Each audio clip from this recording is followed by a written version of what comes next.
fortunate to have a connection to each of these two personally. So I didn't really think this through, but as I was hearing their principals speak about them, there are just a few more things I want to mention because it's a huge, huge honor, and we're so proud of both of them. But Mrs. Wickman, I had the privilege of working alongside her as teachers at El Paso, and I saw her differentiating for kids like I have never seen before. I remember one student that she created a whole sixth grade math, taught sixth grade math to a fifth grader in her classroom while also teaching fifth grade math. It was just amazing. I can't really quite put it into words, but the dedication and just differentiating to make sure that all students' needs are met, incredible. So thank you for that. And I'm gonna go ahead and give you your plaque as well. And then Ms. Curtis actually has one of my children in her class right now, and I'm so sorry. But I feel confident he's going to pass his AP test. I overheard them during one of our remote learning times. I was working from home, and he was in the basement in calc class, and I could hear them from upstairs. It was quiet upstairs. I could hear them talking, and just the interaction and the engagement. It was so incredible. I had to go downstairs, and I was like, hey, what class are you in? What are you doing? And it was just amazing. So I feel so fortunate to have a connection to each of these teachers, and just really, really proud of both of you. And thank you for representing Derby Schools so well. All right, let's give them another round of applause.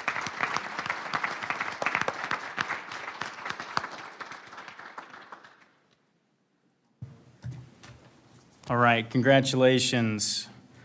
Next up is Park Hill Elementary Presentation and Years of Service with Gretchen Pontius.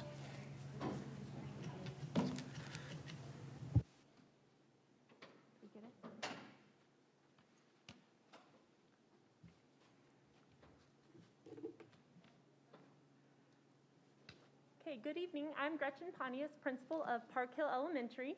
I want to thank you for having me here this evening just to do a little quick overview of some of the great things happening in our building this year, 2020-2021. Wait for my presentation here to pop up.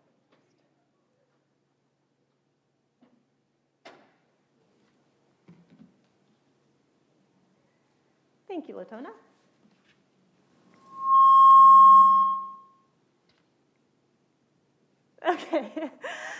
Okay, so first I'm going to talk just a little bit about some of the celebrations taking place in our building this year. One of the biggest things that we have to celebrate is our student engagement. Although it has been a unique year, our teachers are still going above and beyond. I am extremely proud of all of our students and staff and all stakeholders with the engagement taking place. So kind of going through our different pictures here. First, we have a fourth grade student going through learning about plot, doing dry erase markers on his desk.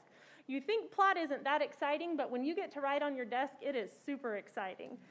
We also have one of our remote teachers, Miss Christy Brenneman. Her first grade students got to do an Easter Bunny application.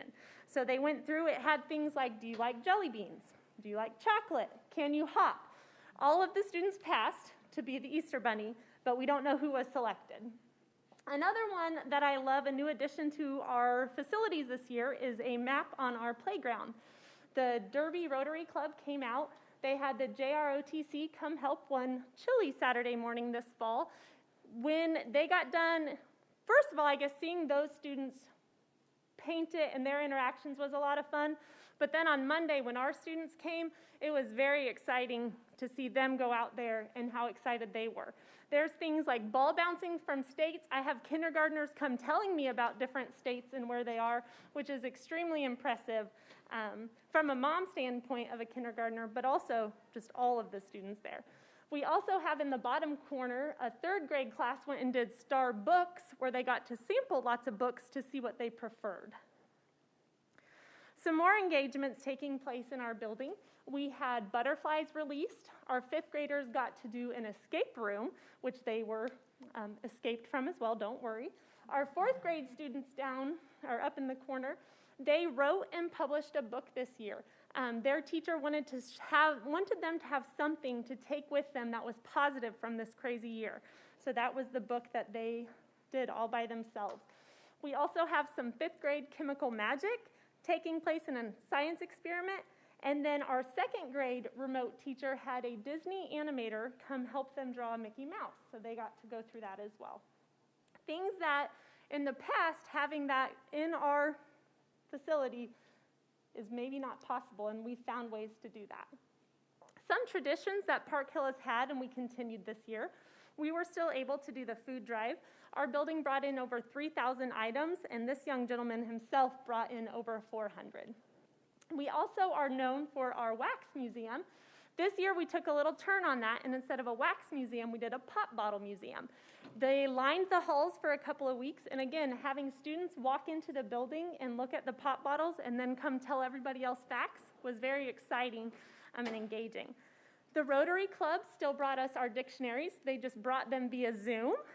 Our second grade class got to go to Tanganyika via Zoom. And then Mr. Candycorn here won one of our pumpkin decorating competitions. Some growing traditions that we have here at Park Hill. We found a pesky little elf on the shelf in our building in December. Mrs. Blacklock's reaction to where the elf was seated. In full disclosure, she told me to do that. I was very nervous. I was very happy I did not break the Tabata drum. That would have been very embarrassing. But students thought it was very entertaining. So that one we call growing because we plan on continuing that and adding maybe some twist in the future. I also was fortunate enough to get a whipped cream pie in the face from Mrs. Enix. You can see how her kindergarten students reacted to that.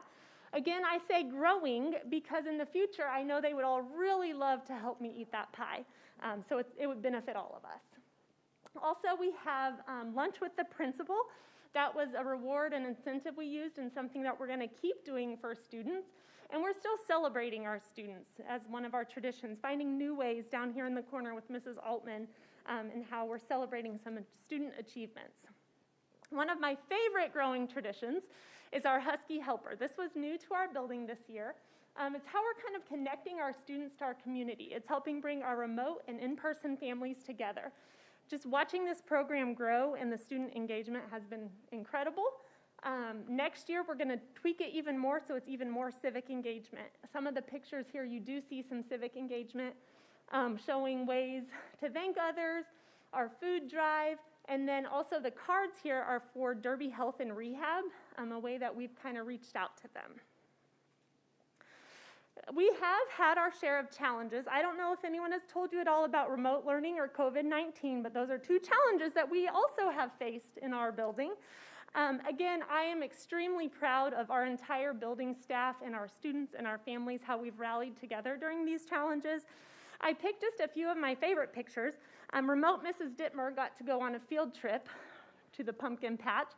A student from Mrs. Dittmer's class, also her mom took a picture here of her class receiving the Green Spirit Award, so they're still able to engage in our building that way. You can also see Miss Brenneman in her workspace, and then Miss Pickens, looking at her face, it's one of my favorite pictures. You can just see the joy there as she's teaching. With COVID-19 and some of the restrictions and cleaning that we've done, the picture here is a kindergarten student. She walks in the door, all the kindergartners, every day. They pump their hand sanitizer and go on their merry little ways. It's fun to see how they've just adapted to those challenges. The last one is a little more Park Hill unique. We're building common school expectations after the redistricting. Essentially, our building was two buildings that kind of merged together, and it has been a very fun and rewarding challenge for us to regrow those expectations. I'm extremely proud of our staff and how far we've come with all of the craziness this year. The two pictures I selected there are staff bonding, doing a little scavenger hunt through the building. So the winners are holding their sign up, and then we can see another group still working through that. With all of our rebuilding, we have really focused on our KISA goals this year. With our KISA goals, our rigor and relevance were both centered around student learning data and our instructional strategies and how we can analyze what we're doing to make it better.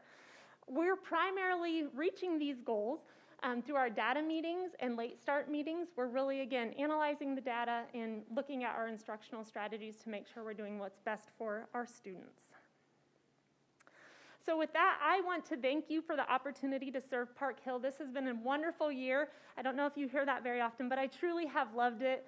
and how I'm able to serve our district in this capacity. So with that, I'll stand for any questions. Does anybody have any questions?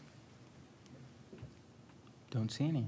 Thank you very much for your presentation. Thank you very much. Appreciate it. All right, and so we've also got presentations, don't we? Or years of service. I'm headed your way.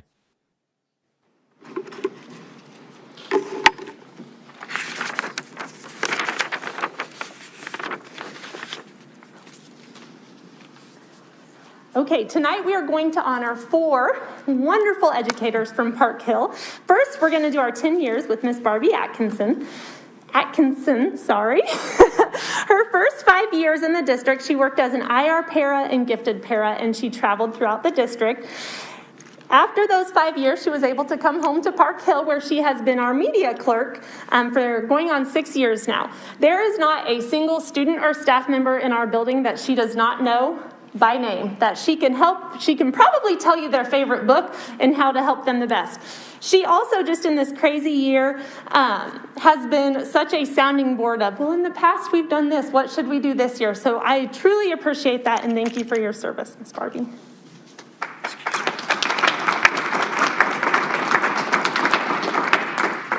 Okay, next we have Mrs. Erin Pierce. She served her first 10 years at Swaney, where she taught 5th grade, 3rd grade, and then was a reading specialist. This year, she has shifted over to her home as well, to Park Hill, as an instructional coach. So what a year for Erin. She has a new title, a new building, a new principal, and a pandemic, and she has rocked it. She has been, again, a sounding board. This whole school year, I ask something and she does it before I even have time to finish explaining what I may be starting to think, and I truly appreciate that, Erin. Thank you for all of your help this year. Okay, next, 10 years also goes to Miss Patricia Simon. She taught pre-K and para in a different district before coming to Derby, where she has taught 1st and 2nd grade at Park Hill. You can tell her love and passion for teaching when you walk in her room. She sets the bar here, and every kid goes there. They all strive to make her happy. You can see the love when they walk in the door. They feel safe and secure. Really goes above and beyond for all our students. I thank you for everything you do for our building.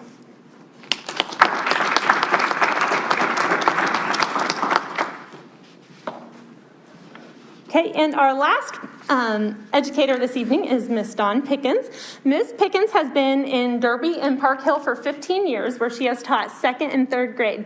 This year, you got to see a picture of her teaching remotely, where, again, that picture I love because you can see her passion for education in there.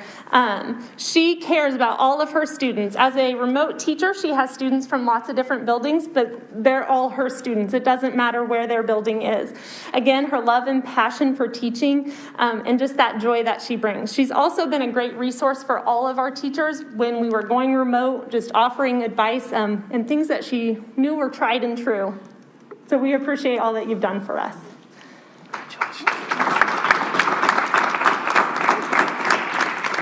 That's it. Thank you. Congrats. Thank you.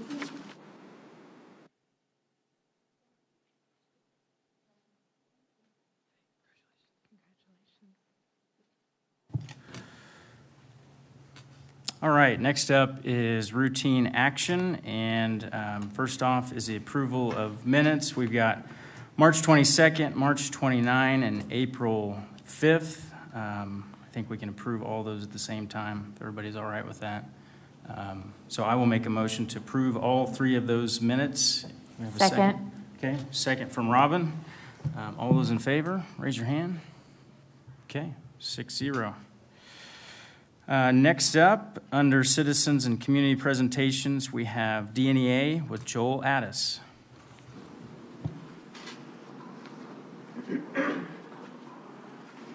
Good evening.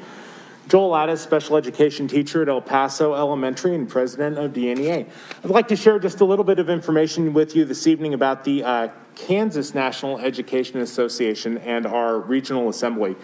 It actually begins this weekend, Saturday morning, and with UNICEF caucuses and runs through Sunday at noon. Usually, we would all gather in Topeka, but that is not possible this year, so it is a virtual event. And because of that, those events have actually been going on for a couple of weeks. 2 weeks ago, we participated in a session on social justice in the classroom. This last week, on the 6th, there was a KNEA statewide review about the activities that our association has taken this year.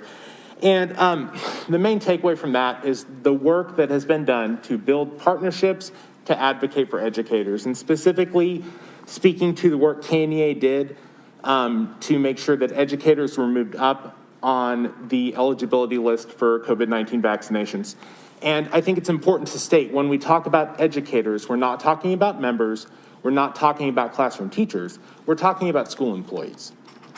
Then on the 8th, we participated in an update on the TALL program, which is Teachers as Learning Leaders. A couple of interesting points to that. And I believe I've spoken about both of these prior to this evening, but the first is the Nea Micro Credentials, which is a service offered for members by the NEA, and it's close to 200 professional development micro competencies, which are basically based on teachers choosing areas that they're interested in and they want to grow their ability and capabilities in, and then they can participate in teacher-created professional development on those topics. The second one is KNEA's partnership with Baker University in Vesey, and this one is so important because it provides members with 9 credit hours of college credit for only $200. This week, we have the opportunity to attend an open hearing on the 14th regarding our own budget, our constitution and bylaws. And then this evening, we're actually going to meet to test out our virtual platform for the RA. And I'm actually going to have to leave after this because it starts in 4 minutes. And so with that, I would thank you and stand for any questions. Does anybody have any questions for Joel? You don't want to keep him and make him, we don't want to make him. I'm just kidding, Joel. Thanks for presenting. Appreciate Thank you. Have a nice evening. Thank you. All right. Next up, we have citizens' community presentations before the board. And so I am going to read something, and we've got 2 folks signed up, and so we'll proceed after that.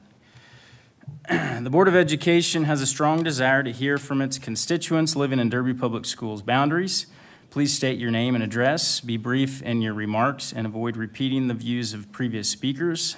Ask that groups with the same special interests appoint a spokesperson. You're given a maximum of 5 minutes to address the board. Comments should refer to issues and not personalities. The board shall not hear personal complaints concerning any employee or group of employees of the school district or any person connected with the school district. These concerns should be addressed through the administration. Presentations must be in good taste, befitting the occasion and the dignity of the board. The open forum allows for the board to hear public comment, but there should be no expectation on the part of the citizen for a response at this time. The board will take your comments under advisement and conduct its business within the confines of board protocol. With that, like I said, we've got 2 individuals signed up, and the first is Michael Blankenship.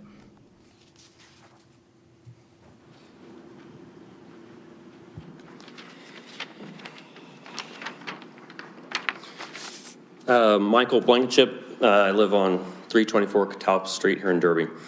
First off, I want to thank Mr. Tillison and Mr. Kippenberger for choosing to side with the parents of students a few weeks ago when they decided to drop the mask policy here in Derby and not let their own opinions override the voices of the people that they represent.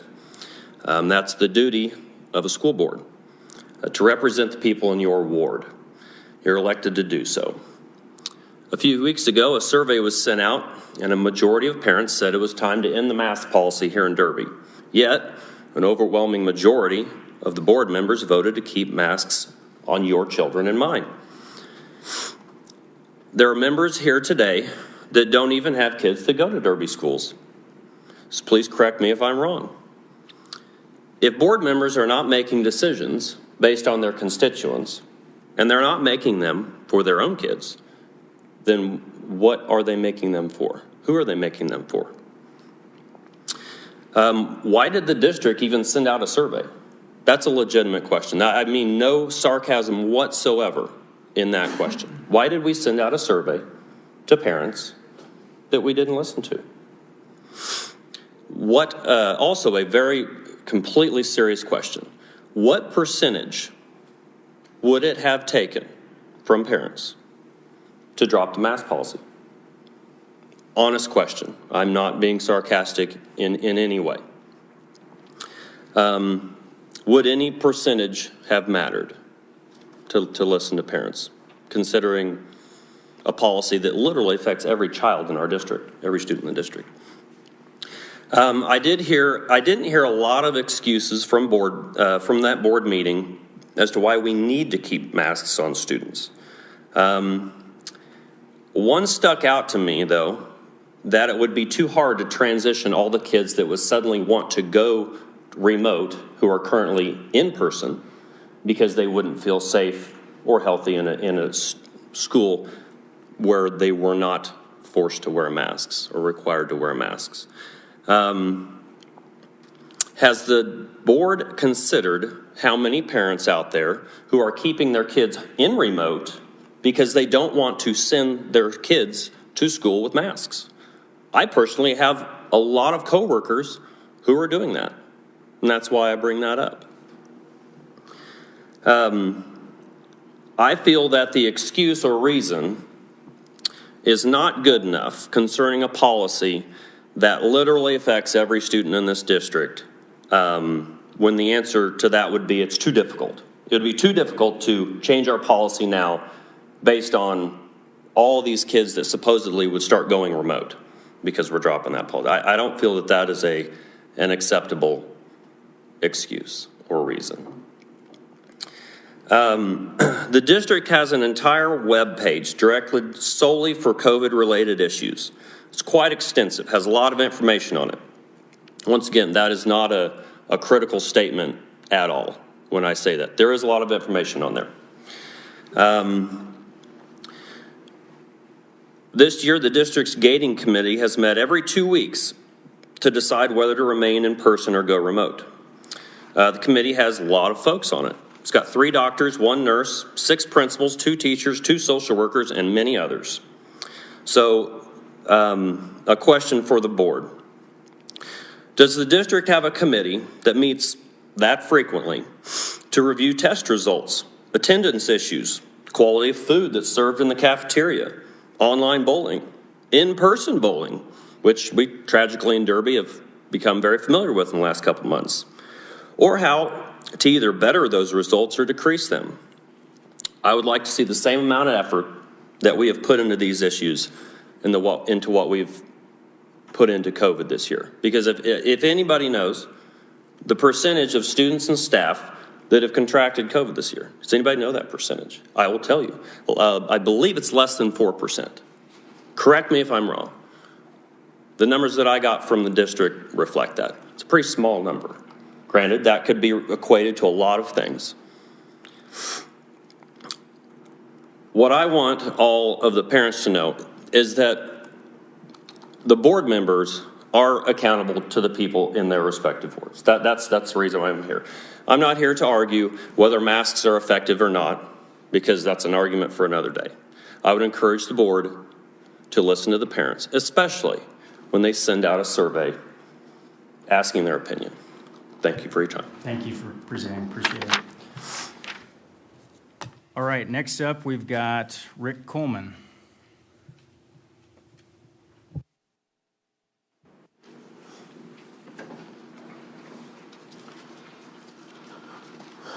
Rick Coleman, 1003 East Madison, here in Derby. Senate Bill 40 clearly states, and I quote, "The actions taken, orders issued, or policy adopted by the Board of Education is narrowly tailored to respond to the state of disaster emergency and uses the least restrictive means to achieve such purpose." My question is this: if there's no state of disaster emergency declared at the state, county, or city level, which there isn't, what is the BOE's grounds to issue policy requiring staff, students, and visitors to wear masks? That, by definition, is not narrowly tailored or least restrictive. That's actually more restrictive because the governing body above you has no restrictions or mandates. The gating committee met last month, and all criteria were in the green. This again does not support your decision to issue policy that requires all staff, students, and visitors to wear masks. The purpose of the gating committee is to gauge at the local level the effects of the state of emergency, which no longer exists. I asked the superintendent specifically if the state or county dropped the mask mandate, would the district follow suit? She responded, quote, "Not necessarily, because we have local experts that are giving us medical direction." The same expert who is pandering to your policy, who does not follow that same policy in their own practice, where they do not wear masks, where they see and treat patients, yet they show up here double masked. There will be people that choose to wear masks for the rest of their lives, and we should have the same choice not to wear one. I come here tonight to request that you honor the will of the parents and guardians of the Derby School District. You have conducted 2 separate surveys about masks being mandatory or optional. The results of both have had those majority of parents who want masks to be at their discretion. I personally have 4 students in school. One of them still wants to wear a mask even after my SB 40 hearing on Wednesday. At first, I was going to present all the data that shows the ineffectiveness of masks, show the data about the size of the holes in the mask compared to the actual size of the virus, but I'm not here to change your mind whether masks work or do not. I stand before you today, not as a disgruntled former board member, as some have suggested. I'm here because as a parent, I have the right to choose what's best for my children. I have a petition signed by 330 people that are asking you to reconsider your policy and follow the county and state at the recommendation of their legal counsel and take the approach that masks should be recommended only. The district has offered the vaccine to all staff and administration, and they have ample opportunity to be fully vaccinated if they so choose to do so. Hence the word choice. Staff, students, and parents should also have a choice on whether to wear masks or not. Thank you for your time. I'll stand for questions. Thanks for your presentation.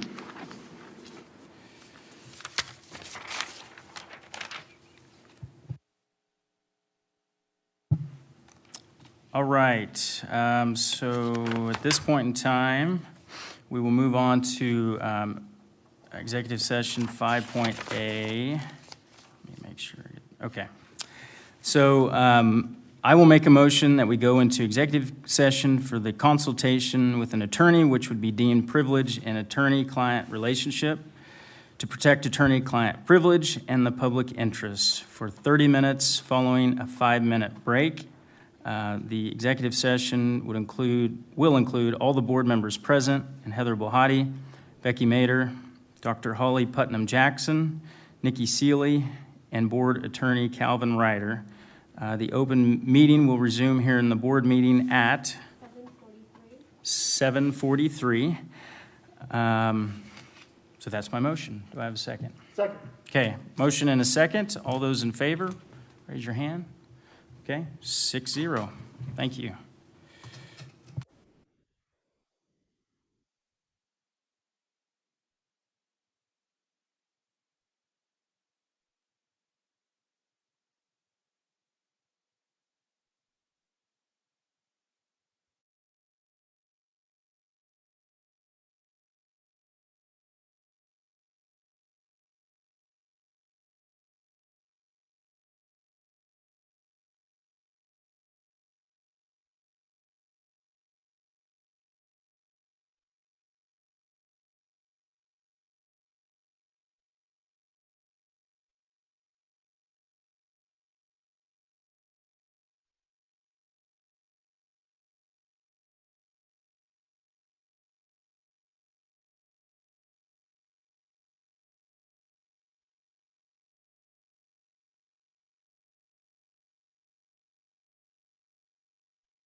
All right, I will make a motion to extend our executive session by 10 minutes. Okay, we've got a first and a second. All those in favor? Okay, 6-0. Okay, thank you.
All right, we will go ahead and call the meeting back to order. And next up is our consent agenda. I'll run through those real quick.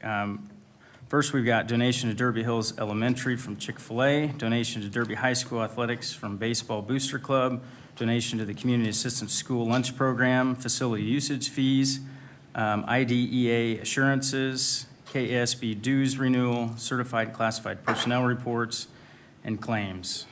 I'll move to approve. Okay, we've got a motion. Is there a motion and second? All those in favor of approving, raise your hand. Okay, 6-0. Thank you.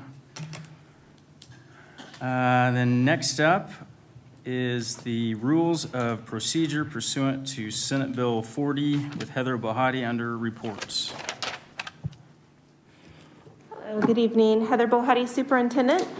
Tonight, wanted to provide you an update regarding information that you have seen regarding the rules of procedures pursuant to Senate Bill 40. On March 18th, the 2021 Kansas legislature passed Senate Bill 40.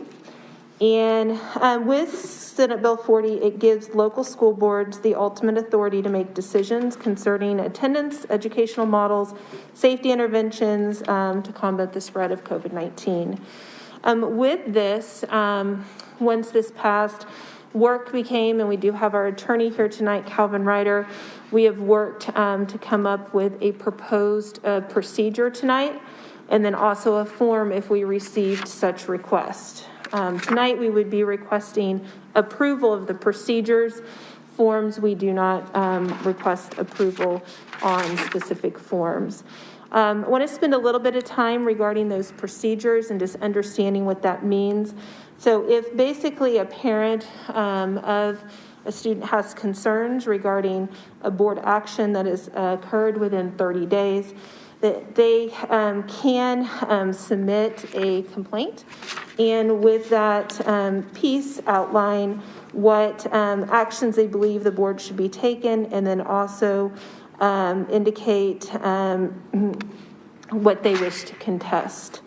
So that is outlined in that form. The board would have 72 hours to hear a complaint, is what they would have, and then they would need to issue a decision within 7 days. We have received the question, what if we have the hearing, do they have to make the decision at the hearing? The answer is no, it just needs to be within the 7-day time frame so they can call a meeting back together. With that, you can see over in your board packet under 6A, the proposed procedures. With that, going through there, and I'll try to stand for any questions that you may have, but the Board of Education is outlined in number 4. In this process can appoint myself or a designee as a hearing officer if needed to help facilitate that process, and then also outlines again the process for decisions. So I will stand for any questions that you may have. I will also mention, depending on the decision of the board, if individuals are not happy with that decision, then they also can file civil action, can be filed in district court, and that petition also needs to be heard within 72 hours and a decision within 7 days. And I'll try to stand for any questions you may have. Anybody have any questions for Heather on the form? Excuse me, the procedure. So I would move to approve the procedure as written and appoint Heather Bohati as, what do they call you, the hearing officer? Is that right? Yes, either myself or designee. So long as you approve the procedure, then we Right. could do So accordingly. so I'm going to make that motion that we approve the procedure and we appoint you as the hearing officer for any cases that come before USD 260. Or designee. Or designee, yes. Okay. Thank you for your motion. Is that in here, right, Heather? It is Talks on about number that. 4. Yes. Superintendent or designee as Yep. hearing officer. Okay. I'll second it. All right. All those in favor? Excuse me. Is there any discussion? Ask for any discussions. Anybody have questions? Okay. All those in favor, please raise your hand. Okay. Looks like 6-0. All right, next up is gating information update with Heather Bahati also. Very good. Tonight, a couple things we wanted to provide as a request. We have not had another gating committee meeting. We do have that upcoming this week, the final one for the year, and we appreciate all those individuals that served on our gating committee this year. But it was requested that to provide an update regarding numbers. I am going to have Nikki Seeley come up and talk to numbers. As she's coming up, I do want to talk that district leadership has met. We're always looking at, as Senate Bill 40 has outlined, looking at, are there items that we can start looking at as we're coming out of the COVID-19 and making sure we're still safe in school. So there's a couple things that have come up. One is facility usage. You had approved at a board meeting that we had 25% capacity, and we've been operating underneath that. That is outside of the school day time. And we're prepared tonight to bring before you to ask for approval to go ahead and open that up, to not have a capacity cap, except for the cap that we would normally have for any facility, because only gyms can have so many people, or buildings can have so many people in that. So going back to normal in that circumstance.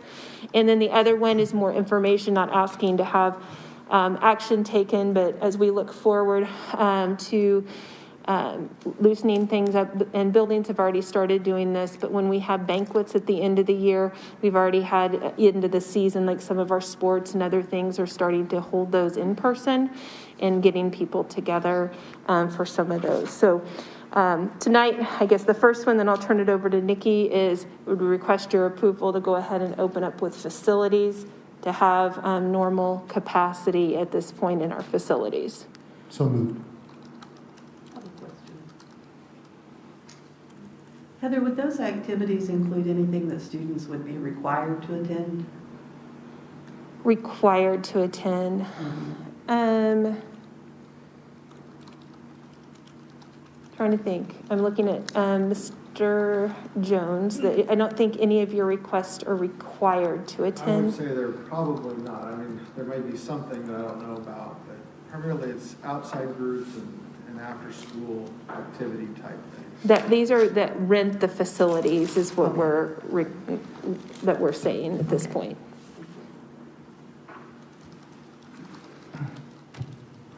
Justin, go ahead. Yep, okay.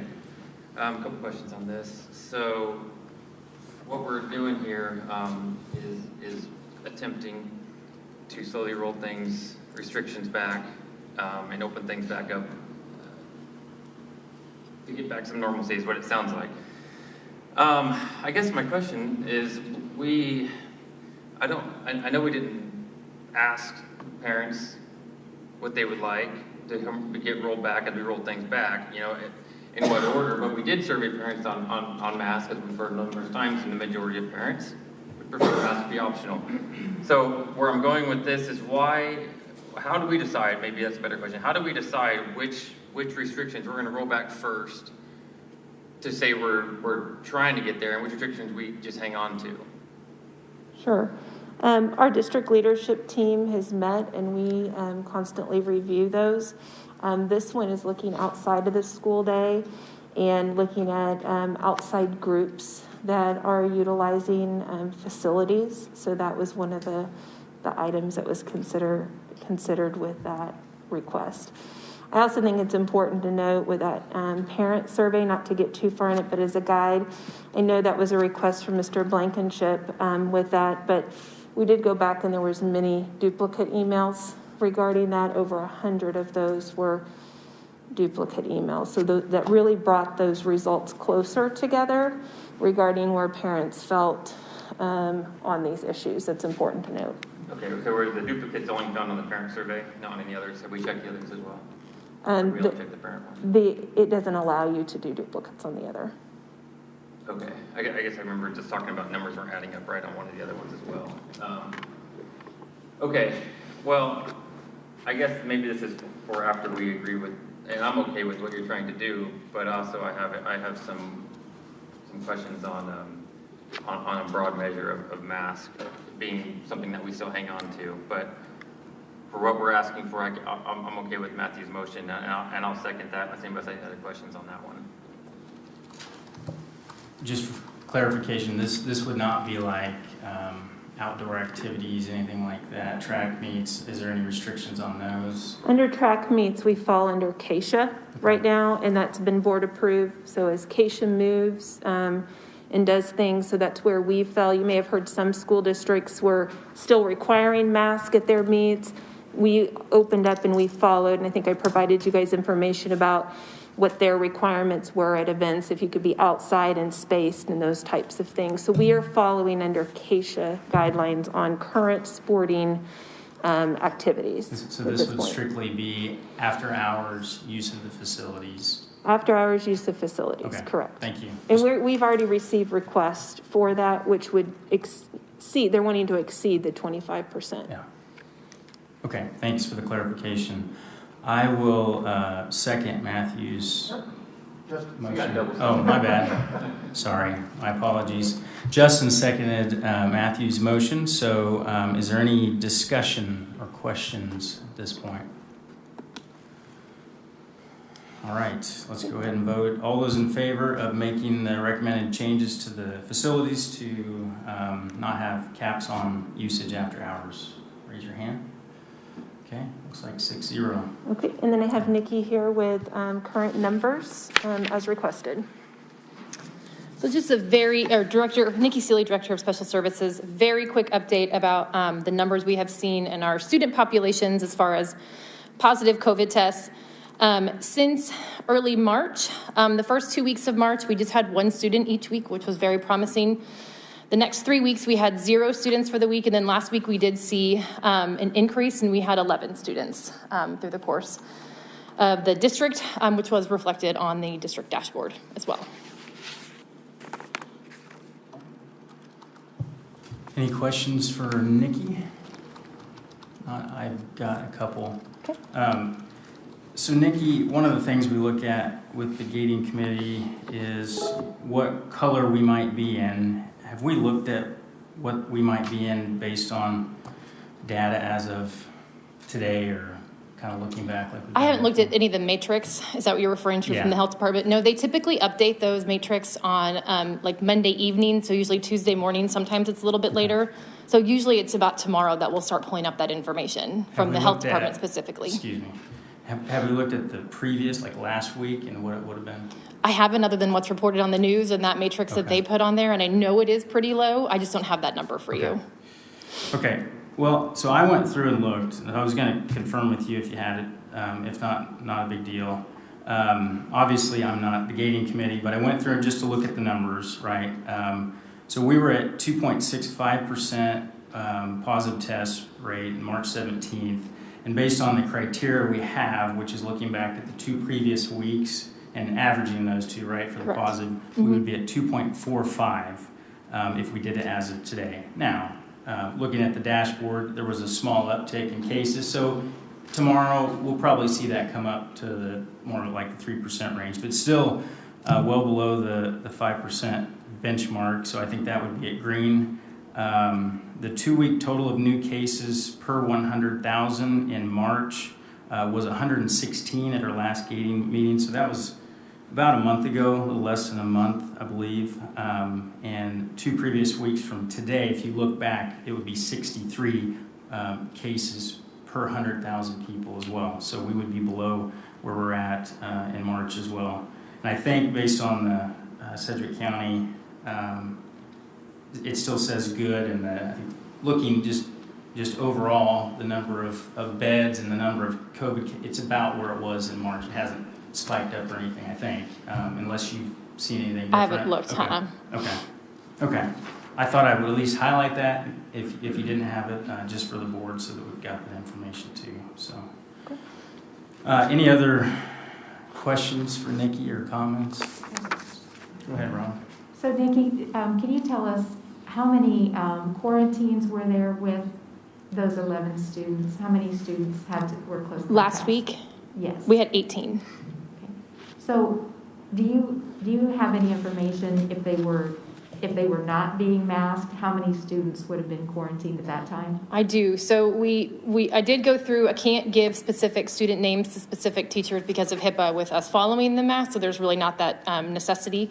But we did look at specific teachers and blocks, as well as looked at the bus. I did not look at lunch because, again, that's a whole process in and of itself, and it would have been a little bit north of 150.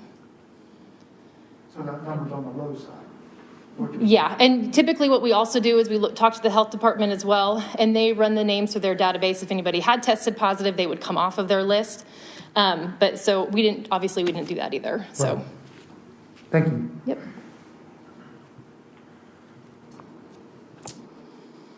In regard to quarantine, since that was brought up, has that changed? Does that look different now than it did previously with like SB 40 and how that works? Is that set in stone that it would be 150 based on how we understand it to be set up right now? So based on the information that we have had, the health department has said that if both kids are not wearing a mask, we would follow the higher risk. So yes, that's what the information that we've been working off of. Okay.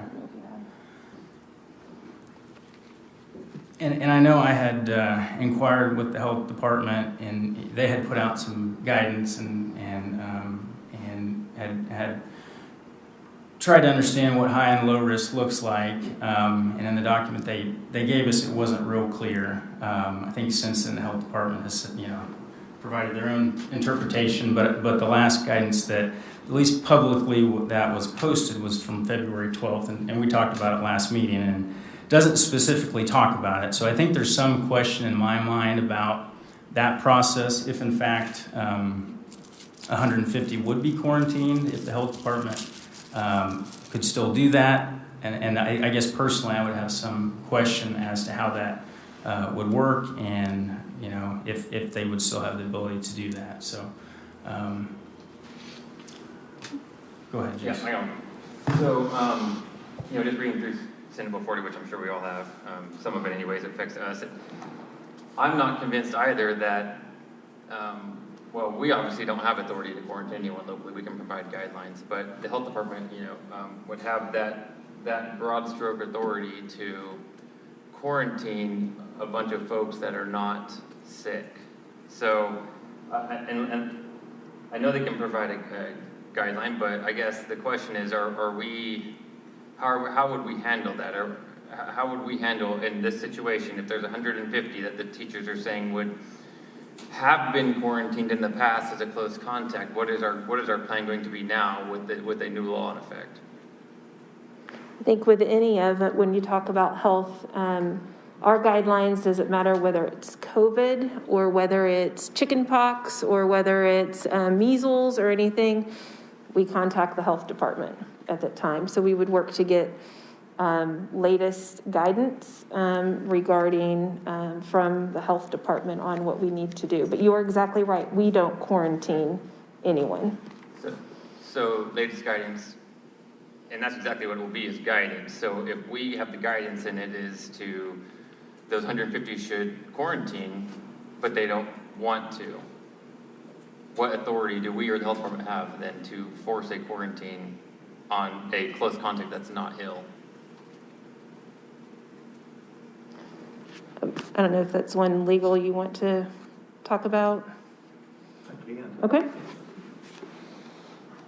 Calvin Ryder, District Attorney. Thanks. I don't have to introduce myself again. There you go. I suspect that I've been in communication with the county today, and I suspect that there'll be some new guidance coming out from the county on this exact issue.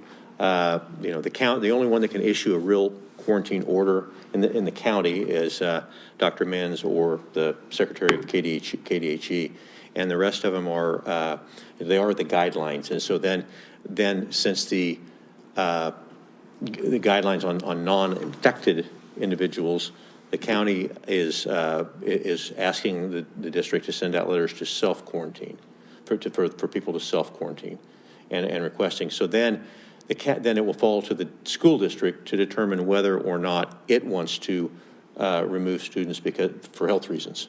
and, we'll look to the health issues and the health basis and do that.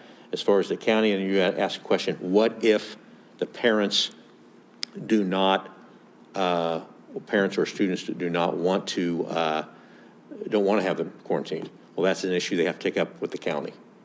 If the county attempts to quarantine them. No, I mean on not the infected person, but a close contact that does not want to quarantine. Can they be forced to quarantine? That is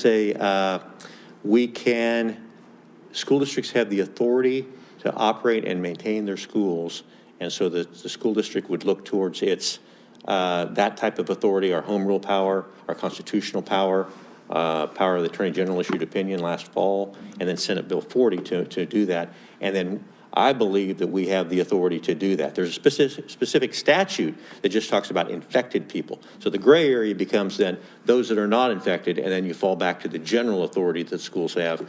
And I would be of the opinion that under the general power that schools have, that we can make those decisions.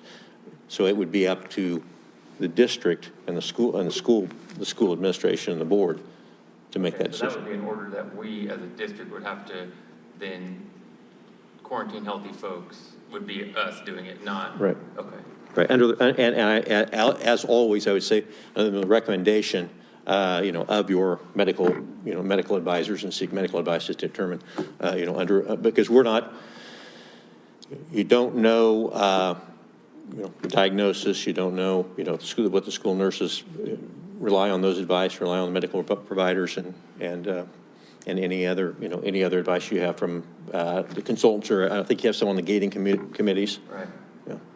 So follow on to that, it might be more for Ms. Bahati, but with other sicknesses that we have throughout the year where we would have an infected person that could be sent on a quarantine, and I'm assuming maybe it's a influenza B or whatever it could be, I'm not really sure, would we then, have we in the past sent home people around them that were healthy and quarantine them? I will actually have Nikki, she deals with this, that is her area. So for flu, no. Guidance of the health department is not that anybody around if you have the flu is quarantined, but for like the chicken pox, it's for vaccination. So if someone does not have the required vaccination, then they do have to go home. Even if they have the religious or the medical exemption, there's a Kansas Communicable Diseases Handbook that outlines how that looks. Okay, but for other like virus, like flu, or we haven't done that in the past. We have not. Correct, and flu is probably the most common one. That if you test positive for influenza, I think it's B, you have to stay home for 5 days or until you're symptomatic free. But we don't have anything with quarantine on that right now. Okay, but under these same rules, if we want to continue to broadly interpret this, we could start quarantining people for other reasons as well if we think that they were close to someone with influenza B, even if they're healthy, correct? I mean, Senate Bill 40 give us that authority if that happened to then quarantine any healthy person. I would just keep in mind with Senate Bill 40 right now, Senate Bill 40 is talking about COVID items, so it is specific to that. And then the other piece is it goes through May 28th. So this is a short-term Senate Bill 40 item. So I think that's important to keep in mind. So we would only locally, as a board, rule on a COVID sickness, no other sickness we would have a home rule on. Is that what we're saying? Mm-hmm. That's correct. Okay. Any other questions?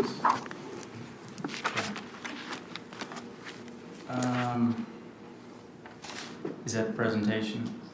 I mean, We is there provided the anything else? numbers. No? Yeah. Yes. Okay. Correct.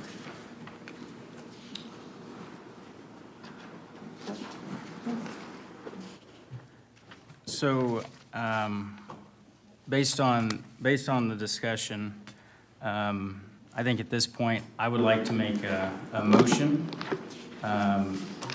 Based on the data we've talked about, the fact that our cases, we've seen some go up last week, but the actual rate has stayed relatively low in the green. We're in the green. We've been in the green the last month.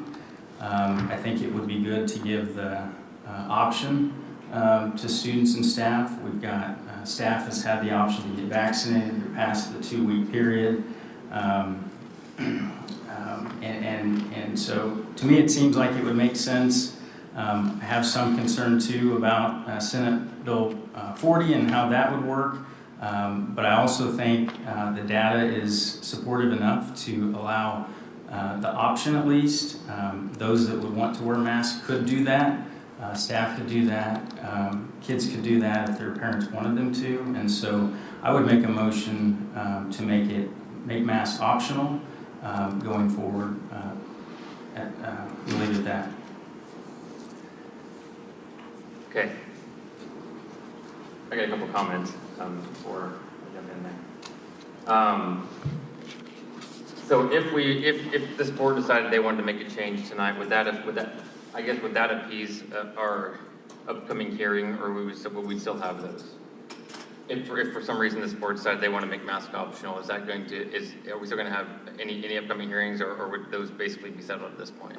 I think under Senate Bill 40, you can get a hearing at any time for any action that's taken. So I don't want to speak for the individual's requests, so I'm not able to do that. I think we've argued this point, or talked about this point for months, about masks, and I don't want to argue anymore about how effective they are or not. We've had masks in school started, we've had tons of cases, and they've dropped off significantly, and we're still wearing masks, so I'm not quite sure if it's the mask that has fixed that or not. However, Senate Bill 40 does require us to do the least restrictive measures in order to win a case. And I'm more than happy to have Mr. Ryder come back up again if he wants to interject on this, but for us to call our least restrictive measure a broad stroke mask order across the board doesn't seem at first glance to be the least restrictive measure. And there's plenty of other things that we have done that we have rolled back that you could argue those would be least restrictive, not necessarily a mandatory mask. Or if we want to go to what we started with back in August, was our logistics safety plan that went along with our gating criteria, where we have all these tiers of things, and mask has its own tier, or mask has its own category, and it's three-tiered. It's high, middle, and low. We've never left the high tier on masks, no matter even when our numbers went green. And we talked about this, that it will be hard to lower that once we keep it high, and we haven't. So it is hard, as we said. So we have been green for a while now in every category, but we continue to keep our mask at the highest restrictive measure on our logistics safety chart. There is a middle ground we haven't even talked about, and then there's a low ground. So we definitely aren't being least restrictive in the mask, for that matter. I think the middle ground, if I remember, I don't have it with me, but was wearing masks during transitional periods. So in the building, in between classes, and on the way out. We've never talked about doing that. So a mandatory mask all the time, even by our own things that we put in place when this started, is not least restrictive. We have a logistics plan, we just aren't using it in this situation. So for those reasons, and I agree that the data does line up with us making this change.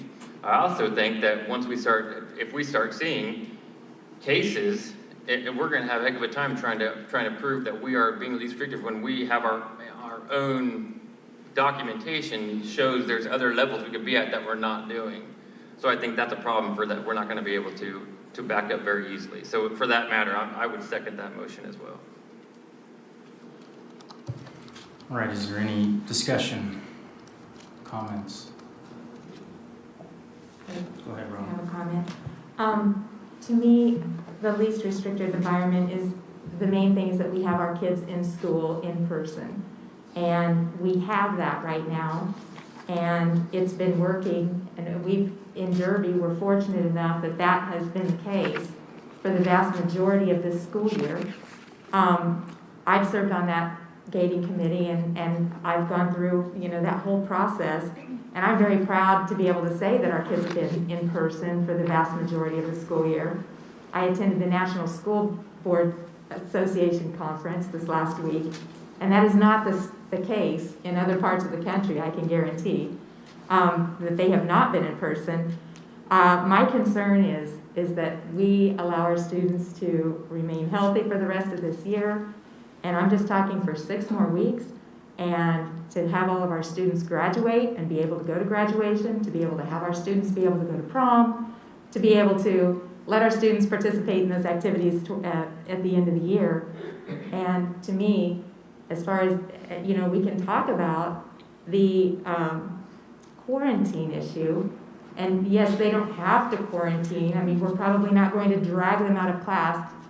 But if the health department is making that recommendation, we're following all of the other health department's recommendations for chicken pox and fevers and head lice and all of those things. So why would we just say, well, we're not going to follow this one?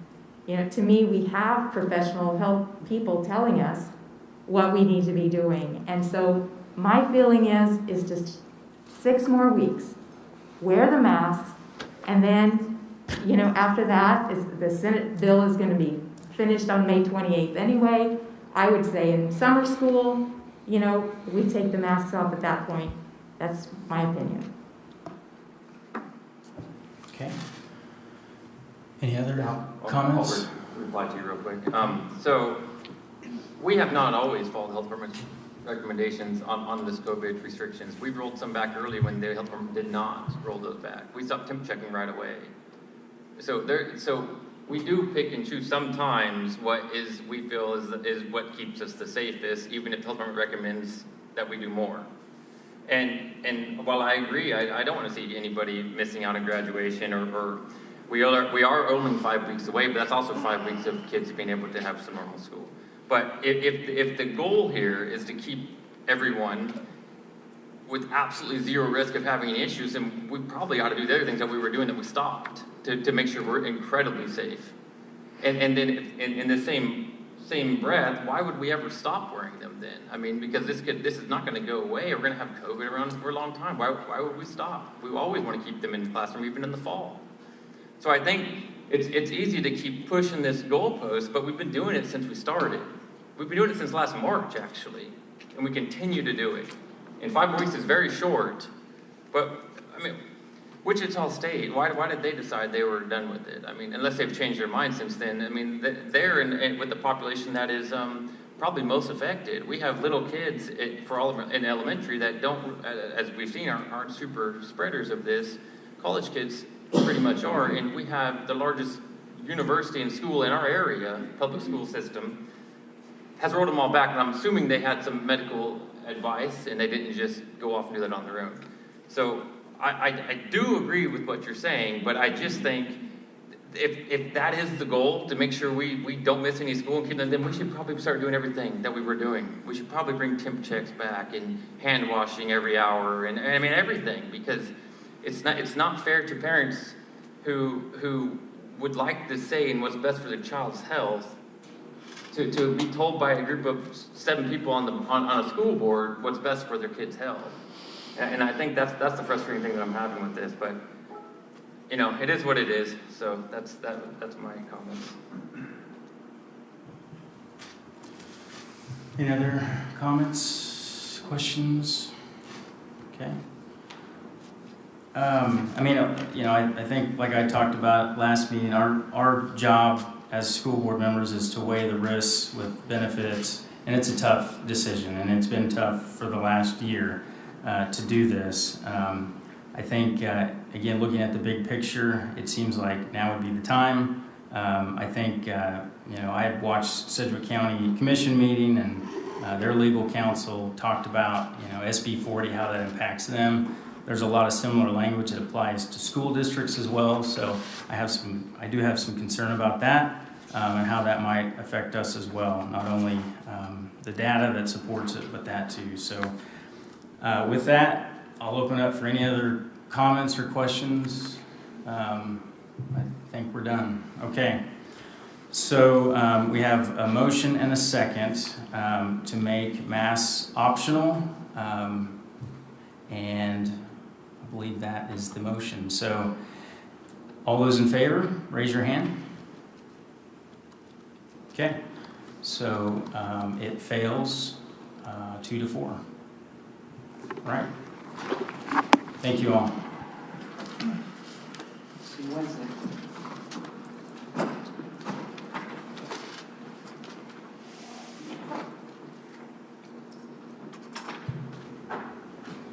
All right, Burke, you get to follow a long discussion with an operations report. It's Burke Jones. Thank you, Andy. Burke Jones, Director of Operations. You know, the last time I was here, we talked about the thousands of gallons of hand sanitizer and thousands of PPE items we had done, and all of our cleaning preparations for that we were working on at the start of the school year. The good news is there that all of that is like really normal now. The cleaning that we're doing in the classrooms has really fallen into a routine for all of our staff, and I think they've done a fantastic job for this school year, overcoming a lot of that. We had a lot of employee absences during this time. Really everybody in the operations department was called on to fill different roles as people were out for different reasons due to COVID and other things. So the whole department did a great job this year in overcoming a lot of those obstacles. On the, just want to highlight a couple things from the departments. Maintenance and custodial, talked about custodial. Those people have done a great job, and they are very proud of the work that they've done. So when you see a custodian in a building, give them a pat on the back and tell them great job. There's a lot of personal pride there. The maintenance operation has, the last 4 months, our building has been under construction. And so most of our tools and supplies are stored in shipping containers. Phase 1 of the project just was completed, so we were able to move from one shop to the other while they begin to remodel that piece. That project's going to double the shop space in our building, and it's going to be very well utilized. But because of the inconvenience, it's been a big challenge for our guys to continue to work and do the things that they need to do to keep our schools functional. They have worked on 3,344 work orders from November 1st to March 31st. So the work didn't slow down, it just became harder. And they've done a great job persevering through all of that. The grounds department, they have been all over this district as they normally are. They get tasked with moving all the grounds work. And then Jeff also does all of our auctioning of surplus items across the district. So for example, at Panther Stadium, we auctioned off the aluminum bleachers that brought in $26,000 for that set of bleachers. Excess maintenance items and furniture from various buildings netted close to $30,000. So Jeff has worked hard to look at things that are worth selling and get some money back for the district when those items are no longer needed. They've also done a bunch of moving. As I mentioned, they moved everybody into the admin building in November, as well as, that involved moves from 3 different buildings to come here, and it all went off without a hitch. So much thanks to that department. Transportation and supply, their building is also under construction, which required them to move out. They have moved into the ESC that was vacated when everybody moved in here. And then with the board approval, we released a shop space across K-15 there, where they're doing all of their maintenance temporarily until their building is reopened. One interesting thing is all the buses are still parked at the bus barn, but there's no car parking there. So they have a shuttle bus that runs drivers from the ESC to the bus barn and then from the bus barn back to the ESC. So that has come off without a hitch. Randy has done a fantastic job managing that process and keeping things running smoothly. On some bond projects, clearly the couple we've finished since the last time I was here was the Tanglewood Elementary and Administrative Center buildings, and then additions and remodel to Tanglewood. This building, I've actually been working here recently since I'm displaced from my building, and this place does exactly what we hoped it would. It functions very well, creates a lot of interaction between the different departments, and is a fantastic facility. Cooper and Oaklawn are under construction. Right now, we are working on logistics as to exactly when they will open and how we'll move everybody in. They're going to open after the start of the school year. So there's a lot of moving parts to figure out how all that's going to happen. And we're having meetings right now about that. But they are well underway. If you haven't driven past there, it's worth the drive to take a look at those projects. Matthew. Just right on those two real quick. I know we talked last year about making sure we had funds to properly facilitate the buildings. That's been taken care of. Yeah, we've addressed the FF&E budget, which is the furniture and fixtures, and we'll be bringing that soon. I think we decided it was like the first meeting in May. We'll bring the furniture package for Cooper. And we have worked really hard to provide equity across our new facilities.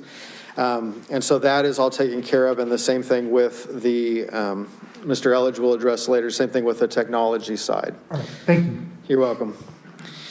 But yeah, those buildings, Cooper is bricks going up on the outside, tiles going up inside. It really is taking shape. Oaklawn is a little bit behind them just in the schedule. It's all the framing is complete, lots of walls going up inside the building, and electrical rough-in, mechanical rough-in, all of that. So it's exciting to see those two schools coming to life. Derby Middle School is still under construction. It'll be wrapped up this summer. Some of the expanded classrooms have been brought back online now, so we actually have students in those expanded classrooms. A lot of the new concessions area, the new locker room is all complete, so those pieces of the project are really looking great. Panther Stadium, you can drive by that and see it. One thing I'll tell you is the section of the home stadium that's constructed right now, there's additional bleachers that go north and south of that. I've received a lot of questions like, is that all? Because it's not all. There's additional bleachers that will go north and south so that we can seat 4,000 people on the home side. So very exciting, and they're really moving. The schedule's going to be very tight to get us in before the first football game, but McCown Gordon has assured me that they have contingencies for overtime and other things to make it happen. So that's good. So I also invited Martha Lawson, the supervisor of food service, to come because there's a lot of moving parts in food service right now. So I asked her to do her report, and then we'll stand for any questions at the end of that. Hello. So first, I want to start by saying that I'm extremely proud of what the food service department has done for the last year. Spring break, Friday before spring break, we had food ready to go to serve kids in school that following Monday, and we came back the Monday after spring break feeding kids outside. So they have fed kids outside. They fed kids inside. Now we're feeding kids inside and outside for the remote meals. They delivered meals to homes with the transportation department. We did weekly meal pickups. When they're hired, the job description says work in hot and cold environments. But we had some cold days where there was ice on the tents they were under. When we tried to come up with a rule on when would we shut down meal service due to weather, we decided that if Michelle's shoes were squishy because they were so wet, we were going to stop serving meals that day. So that didn't happen. We did have to stop due to lightning, but they were out there no matter what. Some of the things that we did to prepare were that we streamlined our lunch menu. So instead of a 5-week menu, we had a 3-week menu, and we created a menu that could be served in the cafeteria, in the classroom, or outside. And so we're still using that 3-week menu through the end of the school year. Some of the things we removed from the menu, because we're thinking serving in a classroom, strawberries and bananas. Custodians hate them because the strawberry syrup is so good, gets all over everything. So we took that off the menu in case we had to eat in a classroom. To start the school year, we put our country fried steak in a sandwich because you could eat that in a classroom, you could eat it wherever. So we're starting to roll back some of those things, bring some things back on the lunch menu. So that's what we've been doing the last couple of months. Now we have country fried steak on the tray with the mashed potatoes and gravy, which is the way it's preferred. We added back macaroni and cheese, my personal favorite. Another reason, I guess, to step back, that we took off some of these things is they're really labor intensive. And if we, had to quarantine a large number of people, we needed to be prepared for that. So we also brought back the Taco Crunch and fresh grapes, cauliflower, and kiwi. They don't sound labor intensive, but there's a lot of washing and cutting and preparation and stuff. So right now, we are actually operating the summer food service program. So during the school year, we operate under the National School Lunch Program. They have completely different rules. So we had the option to go with summer food service because all the kids get to eat for free this school year. That changes things. So the summer food service program doesn't allow cookies, cakes, brownies, ice cream, sherbet, potato chips, but we can serve sun chips. And we had some M&Ms that we had planned to go into a homemade whole grain rich cookie. So now those M&Ms are in a muffin square, and that's allowed. So the cinnamon bread that we did with Crunchy Munchy Chili, not allowed in the summer food service program. So we're still working through those things. We will be operating the summer food service program this summer, and we will be doing that again at Oak Lawn Central Kitchen and Wine Tier. USDA is giving us extending some waivers that allow us to serve breakfast and lunch at the same time. Parents can come and pick up the meals without their children. The first time they come to get their lunch in the summer, their kids have to be in the car because we have to somehow verify that somebody doesn't come up and say they have 10 kids when they don't. So all we have to do is look in the car, count kids, and we give them a flyer that has that number on it. Then they just need to bring that number the next time, and we'll give them those lunches. So they have extended the summer food service program through September 30th. But we're thinking we're not going to be able, that they're going to go back. We don't know. We don't know what we're going to do in August, I guess I should say. We're hoping to get some guidance here by the end of April to find out if we'll be starting next school year with the summer lunch program or if we'll be going back to the National School Lunch Program and what that will look like. And so we don't have that guidance yet, so we're just kind of holding out for that. Last summer, we did the Farmers to Families program. Extremely successful. It was done all volunteer, so we're hoping that we can do that again this year. So they delivered a semi of fresh produce, and we had volunteers come and just hand it out to the community. So we're told it's going to be available, but again, you know, they're making up the rules as they go along. So, I had to check my list. So the other thing we changed was there's no whole grain rich requirement now. And so we have pizza every Thursday. And the pizza companies have to order the whole grain rich dough for us. And so if they ordered it for 6,000 pieces of pizza, and then we went remote and we only served 1,000 pieces of pizza, they would lose all of that dough that they had gotten in. So since there is no whole grain rich requirement, we are using the regular restaurant dough. So that helps them financially be able to help accommodate the changes. So that'll be another change that we have to come back to, is some things like that. So as Burke said, we'd be happy to answer any questions that you have. Any questions or comments for Burke or Martha? Go ahead, Matthew. So right at the beginning, everything was great. Everything you reported out. I really wanted to point out, though, that I liked hearing that all the cleaning we're doing has become habit now. That's nothing but good things. So I wanted to emphasize that. That was good to hear. Yeah. Thank you. And I just want to say, Martha, I appreciate your staff's flexibility because they have just gone with it, you know, and just turned it, you know, whenever the rules change, you just change it up. And you've really done a really remarkable job of, you know, getting the food to the families. And I hope that farm to table comes back because I think that was really a great thing last summer. I agree. So, great job. Thanks, Robin. One question I had was the meal delivery. Mm-hmm. Was that mainly for remote students? Or, because I know I had a constituent reach out when we went remote, you know, for a few weeks and concerns about getting meals. And I think we found a way to maybe get them meals. I didn't know if that was through the buses or some alternative.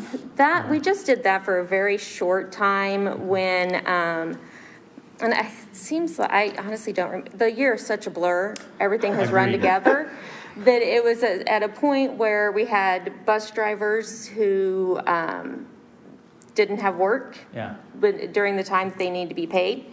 And so they were available to help with that delivery. So it was a short period of time.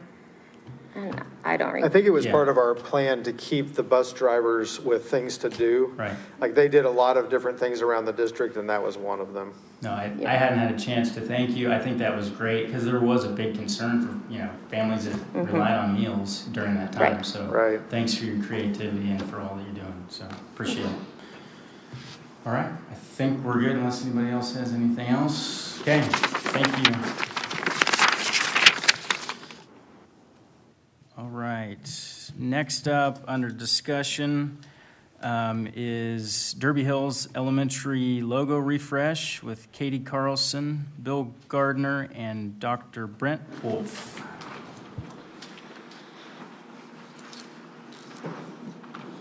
Hello. Katie Carlson, Director of Communications, while Bill and Dr. Wolf join me up here. I just wanted to share a quick reminder that this logo process is part of the strategic plan, Strategy 1, the branding and logo refresh effort. So this process has been similar for all of the schools who have been through this so far. As a team, we meet with the school principal and Gardner Design, and they just discuss what Derby Hills wants out of a logo. They discuss the school culture, kind of themes about the school. From there, they take that and go into the design. And then the next piece, the principal gets to take it and back to their school and create a fun voting process. So I'm going to turn it over to the more interesting individuals. Mr. Gardner is going to talk about the logo design itself, and then Dr. Wolf will kind of talk about the school and the voting process. I've got to wake this up here, sorry. You do have in your packet multiple pages of design. This first one that I will reference and then turn it over to Mr. Gardner is just how pretty overwhelming that vote was between students and staff there. So I always love to see that. That way you know that they are happy with what they are looking at. So with that, Mr. Gardner, you share a little bit about the design. I'll try and be more interesting, though I find Katie to be compelling. It may just be that they really hated the other one. We don't know. But I think that it really is because we had really two excellent solutions in here, thanks to Dr. Wolf and his time and the school's input on this. I've got to tell a quick little side story. The little dragon that's currently being used by the school was kind of, I think, adopted out of Pete's Dragon, which I'm old enough to remember as a movie. I'm not sure many of the kids do. Somebody, I think, in an attempt to try and own it a little bit, decided to put little white circles on them, which the school refers to as boils on the dragon. So it wasn't the most engaging dragon in there. And one of the things that we've really discovered about the kids and their input is, they're growing up and they kind of want to aspire to something that is a little bit higher than maybe what they are at this stage. But we love this dragon because it really does have this kind of wonderful kind of grin. At the same time, it has the wings that Game of Thrones kind of made big. And it's one of those things that it's kind of, endearing to the kids. You could tell by the vote in there. But really, one of the most amazing things was getting the opportunity to spend the time over at Derby Hills, because I know that it's one of your legacy schools. It's one that there's so many families that have multiple generations that have gone to, and I will tell you that Dr. Wolf just shows this real love for his kids and introduced us to a lot of the folks there and really had a chance to kind of get an essence of what we might do on this. You'll notice that it works pretty good against red. Matthew, you got my approval, or we good? No, it looks great, since you're calling me out. I have a question. Matthew, by the way, always has the best insights on these, and I love this. So I don't know what it is. I can't see it up there, but on my copy, it looks like the I is a different font. It looks like it's thicker for some reason. On almost every one of them. You know what? It is possible that there is a challenge there, in which case I will report back to Adam That's, like I said, it's just something it popped out right away. I saw it on the first one, and then I started looking at every other one, and it's like, there's 2 or 3 of them. The eye on the print looks like it's a little wider, and it looks like it's a little taller for some reason. You have the best eyes. Probably there's an extra stroke on that. Know that this is just for display purposes. And that's fine. But I'm glad that you brought that up. Otherwise, it looks great.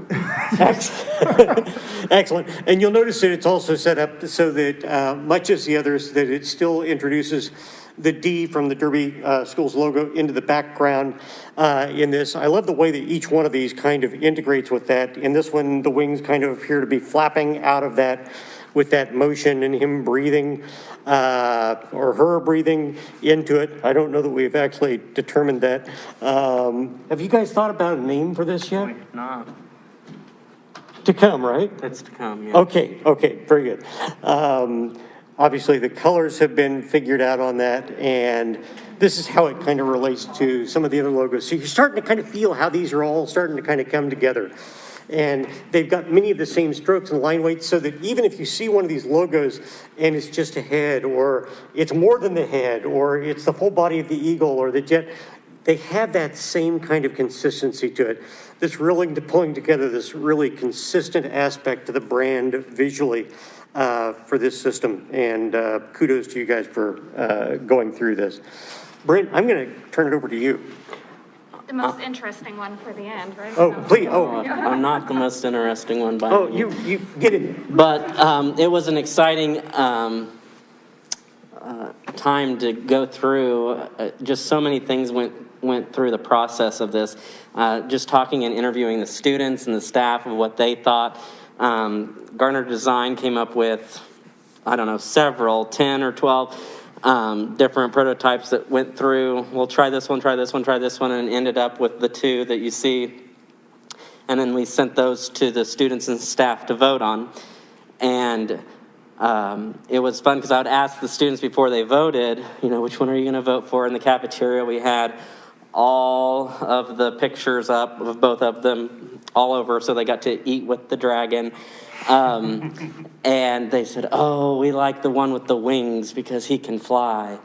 And so the other one had just the face. And they're just so different in perspective, and so that was nice. I like to have that the both of them were 2 very, very different logos. And then what was really important for me was how it looked with the other schools' icons. I didn't want it to stick out as the weirdest one, or the Jets have wings too. Yes, I guess, and the Eagles. So and I assume the Thunderbirds probably do as well. But I think it looks nice with the color palette there. And it was a whole body one, and that's what the other kids, when I interviewed them, what they also thought that they liked, it was the whole body of the dragon. And so with the whole body of the dragon, there's a lot of different variants that we can take with that and go from there. I like how the Derby Hills Dragon one corresponds to the other ones in the shading aspect. All of them have a complementary shade with it, like the red and the black is the shade on that, and the Oakline Cheetahs have the shade of the purple. And so I think it just complements each other very nicely. It was fun to go over and talk to Gardner Design about what we wanted in the logo and what we wanted to stand for. We still wanted the jolly boiled dragon look, but at the same time be aspirational and be something that 5th graders going into 6th grade could wear on a shirt and still be cool. So it was a great process, and it was really nice to see that it was a large majority selected this one as opposed to the other one. So Derby Hills is an exciting one to go through this logo process. As we've had each school go through so far, we kind of timed these along with bond progress and other things. So Derby Hills, having just finished their bond progress, has a few spaces that are kind of a blank canvas that they were ready for this new logo and refreshed look. So it'll be nice once this gets approved that they can add some new personality to some of their new spaces in their building. So with that, we will stand for any questions from y'all. Anybody have any questions? Go ahead.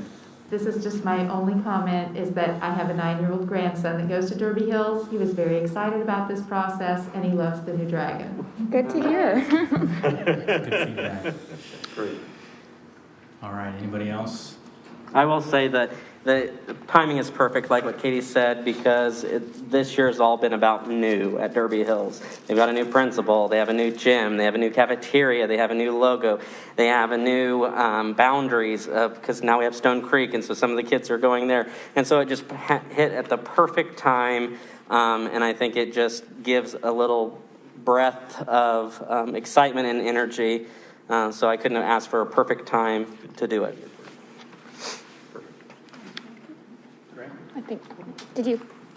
Thank you. When you find out about the font on the eye, just let me know. You know, Yes. Matthew, I love you, man. One of the things that I just noticed, and I'm going to get together with Katie on, is that the I in wine tier is also reading a little bit thicker in there. So we'll get it figured out.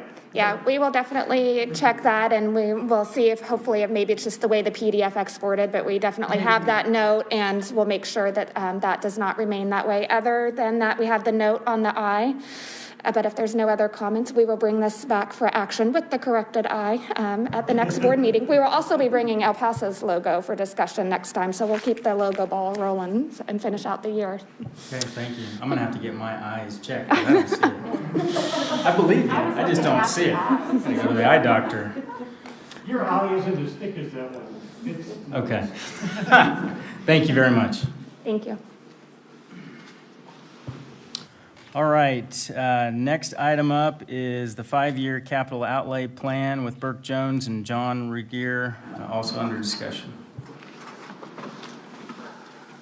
All righty, good evening. John Regier, Director of Finance. In your packet is the 5-year capital outlay plan. We did spend quite a bit of time, March 29th, 2021, going through this as part of the Strategy 4 goal for the year, getting the capital outlay plan, at least on the operations side, into more of a 10-year plan. This does also come into account our technology capital outlay plan as well as some various others. One change to the plan that we looked at on the 29th was we added additional money into the playground line item. That went from, I believe, $20,000 to $40,000. So that is the only change from what we discussed on the 29th. I'm not going to go through page by page, line by line. I know we spent quite a bit of time, and I will stand for any questions and any direct questions for the operations department or technology department. I'll send that over to either Mr. Elledge or Mr. Jones. Any questions, comments? Go ahead, Matthew. So do we need to move this to action, or you're just going to bring it back in May and we'll have it in action then? Right now, board policy FD requires us to have it approved by May. So if there's no issues, I can bring it back at the next Board of Education meeting. If there is additional feedback or time that either the department heads or myself need to go back through, we can bring it back at a future meeting past the next meeting. And I didn't see anything that, since we spent so much time discussing it, I didn't see anything else other than the one item you pointed out. So I wouldn't be opposed to bringing it back sooner rather than later.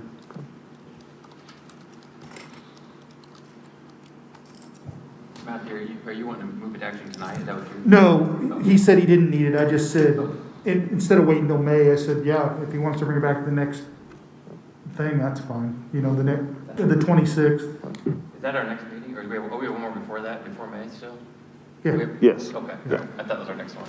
Yeah, he said there was no rush, so. Just as per the policy, we have to have it approved by May or by the end of May. So we've got a little bit of time if there is additional feedback. But if not, we can always just bring it back to the next one, get it approved, and have it set in stone. Okay. John, I've got one question. I'm trying to remember the answer to this. So one of the things that I've done is take the numbers you give and look kind of where we thought 2021 and 22 would be last year when we looked at it ahead, and now what we think would be this year. And I looked at it for the next 3 years. One thing I wanted to ask about, and I didn't get a chance to ask about in our meeting that we had recently, was in regard to infrastructure, that line. It's the top expenditure line. for 2022 and 2023, it shows about 1.4 million, just short of that. Last year, we had that at 400,000, and the previous year we had that at 400,000 as to what we projected. What goes there? Because that's about $1 million difference between those. Now, I can't even remember what goes under that category. Part of strategy 4, Mr. Jones brought in an engineering firm to go through all of our HVAC, all of our roofing, all of our mechanical units. And what that did is that put them into the 10-year plan. And so we did add in some other items into that. There is a page, the infrastructure page that has the 10-year plan on it, does note, and this is probably a little hard for everyone to see here, does note what each of year what we'll be doing in there. There's HVAC, roofing, paving, flooring, and then other projects that we're going down the road there. So And that's part of this matrix that you showed, right? correct, yes. And that's based upon needs that was noted by the engineering firm, as well as when they walked all of the buildings for the flooring, as well as their assessment of all the paving, what the needs will be over the next 10 years. So in looking at that, for 2023, so yeah, we've got HVAC of 495, paving of 80, flooring of 187, and other projects of 625. So would that be a mix of HVAC and other projects? I'm trying to remember what was in that year. What would be other projects? Sorry, I'm not. No, that's fine. Like, again, I didn't go through this analysis before our meeting, but I looked through the numbers to try to So compare. we have the 4 categories, right? The HVAC, roofing, paving, and flooring. But there's other items that come up every year that we can't even predict right now. I think what's fortunate is we do have some prediction. Some of those projects are items that we had identified early on in the bond that we would like to take care of. And it was on that list of other bond projects that I just know we're not going to make it that far down the list. So I was proactively planning to address those in the first couple of years of my plan. There's also some other things. Like another example in there would be new ceilings and lighting in Tanglewood. That school is very underlit by today's standards. So it's those kind of projects that don't fit in those 4 categories that still need to be addressed and looked at. Didn't you include the safety lighting? Yeah, also as part of those other projects, if I remember correctly? Yes. When we discussed it, yeah. So it's making all those light changes that they were showing those pictures of during Liston's presentation. Yeah. So it's those kind of things. Like there were some considerations given to ideas that were generated by the Superintendent's Advisory Committee. I asked for feedback in that meeting on capital expenditures in their buildings. And then I sorted through those and said, yeah, that's definitely something we definitely need to look at. So some of that's already been pre-planned into those other projects. So that's where we came to that amount. Okay. It is a lot more than we've had in past years, and you might want to talk about how that could be. So previously, we've been paying for salaries out of capital outlay as allowed during some additional legislation back in 2014. We have moved those out into the general fund and local option budget, or LOB.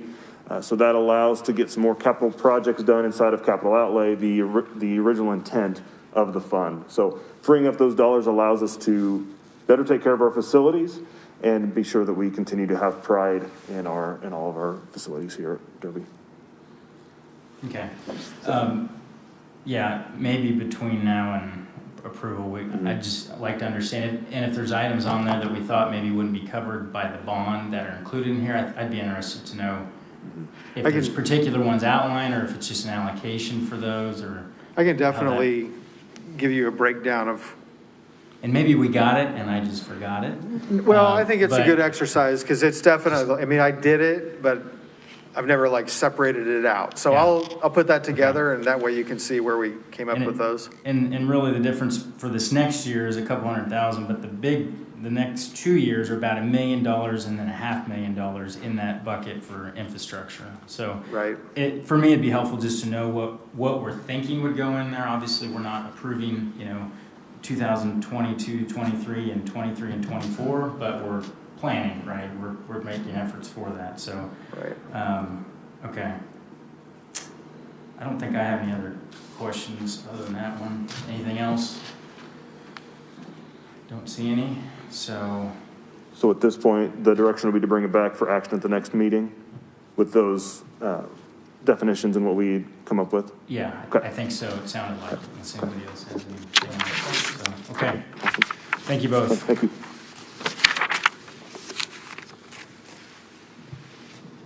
All right, next under discussion is student handbooks with Becky Mader. All right, good evening, Becky Mader, Assistant Superintendent of Human Resources. In your packet are the recommended changes to the elementary, middle, and high school handbooks, student handbooks. The principals, myself, our handbook committee, thank you Mr. Watkins and Mr. Kippenberger for serving on that committee, have reviewed these changes and approved, as well as Calvin Ryder, our school attorney. So we would plan to bring these back for discussion at the next meeting as an action item, but I will stand for any questions you may have about those recommended changes. Any questions, comments? I don't see any. Okay. Thank you. Thank you. And then job description, also with Becky.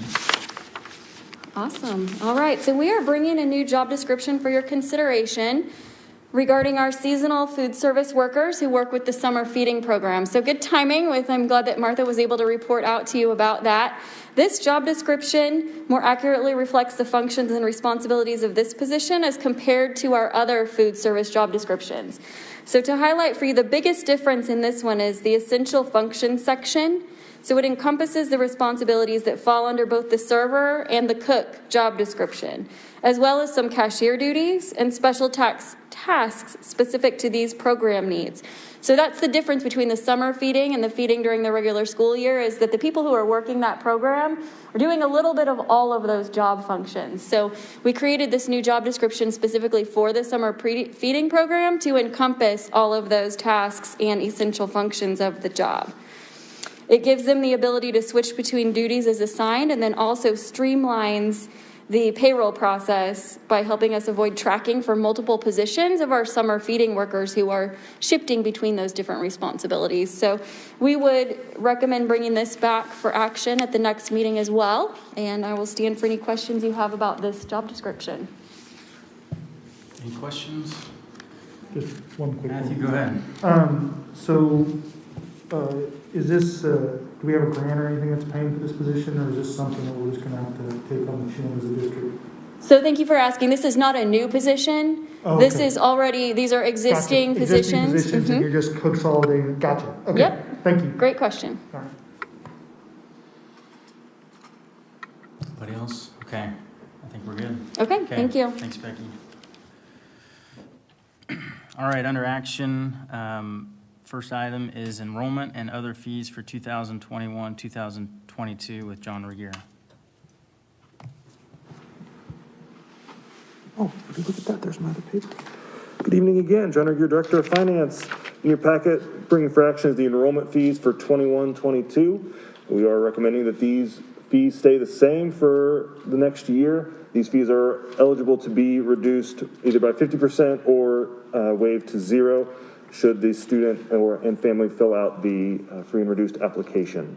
So with that, I'll stand for any questions. I move to approve. Is there any questions for John? Got a motion? Second. Okay, motion and second. Any discussion? All those in favor, raise your hand. Okay, 6-0. Thanks, John. All right, next up is board policy with Heather Bahati. At the last board meeting, brought before you policy IDCE, college credit, and tonight would request your approval. Second. Okay, any questions, discussion? All right, all those in favor, raise your hand. Approved 6-0. Thank you. Thanks, Heather. Next up is Cooper and Oaklawn Elementary Technology Audiovisual Infrastructure Purchase with Dennis Elledge. Good evening, Dennis Ellich, Director of Technology. We are ready to proceed with the beginning of installing the conduit and cabling and the other infrastructure items necessary to get Cooper and Oaklawn Elementary ready to deploy the audio, video, and networking technologies. We are utilizing the same company that did Stone Creek, Kansas City Audiovisual, who also did this building for us. This is budgeted in the capital outlay plan, and this comes in right on budget as expected. So at this time, we're requesting approval to go ahead and get KCAV to work on that in the amount of $299,943. Okay, go ahead. I noticed on here it mentions a warranty. Do you know what the terms of the warranty are?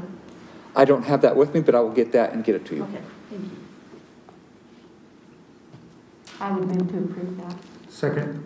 Okay, motion and second. Any other discussion? All right, all those in favor, raise your hand. Okay, approved 6-0. And then we've got student device acquisition, also with Dennis Ellich. Thank you once again. That time of the year, time to get the devices for our incoming 6th and 10th graders. The device purchase this year, we have, in previous years, we've used an RFP process, and usually our two lowest bidders have been Trinity 3 and Firefly Computers. This year, Firefly Computers acquired Trinity 3, and they became Trafera, a third named company. With them always coming in at the lowest bid process, and with the acquisition that Firefly got, we are now able to purchase them through a purchasing cooperative that we already have a partnership with, the TIPS Cooperative. So what we'd like to do this year is go ahead and just purchase through that TIPS Cooperative to save a little bit of money and get those devices on the way for our students and get that purchase going so that the devices can get here. As everybody knows, if you've been following the news, the prices are increasing almost on a weekly basis. This represents a pretty considerable price increase from just December, so we wanted to get moving on this now instead of waiting until later in May if possible. It is budgeted, and it does come in under budget. And at this time, we're asking for the board's approval to go ahead and proceed with the purchase using the TIPS program in the amount of $469,869. I'll move to approve and appreciate saving the $70,000. Okay, we've got a motion and a second. I do have a question for you. So would this wait until our next year's capital outlay then? Are we approving for the next year? Is that what I read? This is this year's capital outlay plan, so it's this year's budget. Okay. It would be student devices for students that begin next school year. So we're paying for it with this year. Okay. Yeah. Thank you. All right. Any other questions or discussion? All right. All those in favor of approving as presented, raise your hand. Okay. 6-0. Thanks, Dennis. Thank you. And, excuse me, District Photography Partner Contract Award under action. John Regier. All right, hey, I get to bookend the action items tonight. So, John Regier, Director of Finance. We, at a previous Board of Education meeting, we posted an RFP for the District Photography Partner. We got our proposals in, and we did have 4 proposals come through, 4 different companies. I've had a small committee meet of staff, leadership team, as well as parent group representatives, and found that we are recommending Strawbridge to be the District Photography Partner for all 3 contracts that we had spelled out in the RFP as part of a 1-year contract to ensure quality service and then reassess towards the springtime of next year. So with that, I will stand for any questions. Move to approve. Is there any questions? Got a motion. I'll second that. All those in favor, raise your hand. Okay, approved 6-0. Thank you. All right. And last item is executive session. And I will move that the board go into executive session for the purpose of discussing personnel matters for non-elected personnel to protect the privacy interests of identifiable individuals for 20 minutes following a 5-minute break. The executive session will include all the board members present and Heather Bohati, Becky Mader, and Dr. Holly Putnam Jackson. The open meeting will resume here in the board meeting at 9:38. Do I have a second? Second. Okay, we've got a motion and a second. All those in favor, raise your hand. Okay, 6-0.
All right, I will make a motion that we adjourn our meeting for the night. Motion and second. All those in favor? 6-0, we are adjourned. Thank you.